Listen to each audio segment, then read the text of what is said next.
when people say we don't believe in global warming, I say, no, I believe in global warming. I don't believe that human CO2 is causing that warming. A few years ago, if you would ask me, I would tell you it's CO2. Why? Because just like everyone else in the public, I listened to what the media had to say.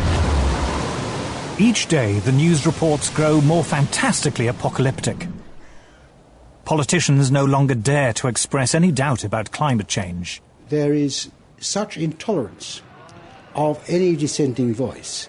Are some of the worst climate criminals on the planet. This is the most politically incorrect thing possible, is to doubt this climate change orthodoxy. Global warming has gone beyond politics. It is a new kind of morality.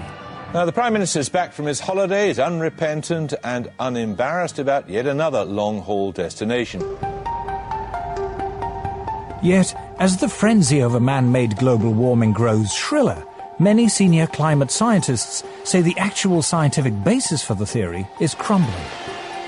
There were periods, for example, in Earth's history when we had 3 times as much CO2 as we have today, or periods when we had 10 times as much CO2 as we have today.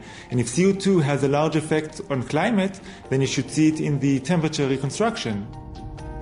If we look at climate through the geological time frame, we would never suspect CO2 as a major climate driver. None of the major climate changes in the last 1,000 years can be explained by CO2. Can it be that higher temperatures lead to more CO2 in the atmosphere? To understand this, we must first restate the obvious point that carbon dioxide is a natural gas produced by all living things. Few things annoy me more than to hear people talking about carbon dioxide as being a pollutant. You're made of carbon dioxide. I'm made of carbon dioxide. Carbon dioxide is how living things grow.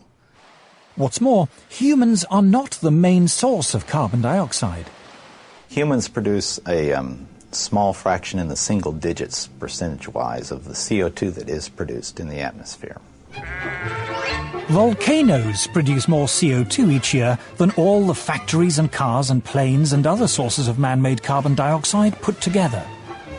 More still comes from animals and bacteria, which produce about 150 gigatons of CO2 each year, compared to a mere 6.5 gigatons from humans. An even larger source of CO2 is dying vegetation, from falling leaves, for example, in the autumn.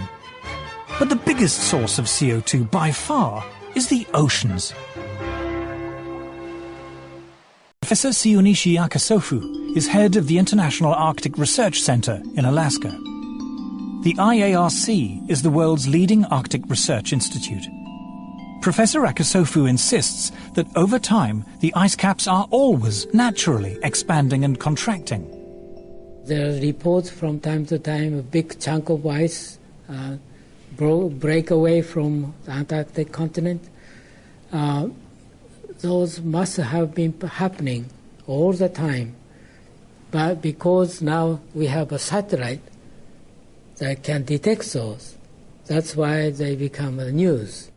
This data from NASA's meteorological satellites shows the huge natural expansion and contraction of the polar sea ice taking place in the 1990s.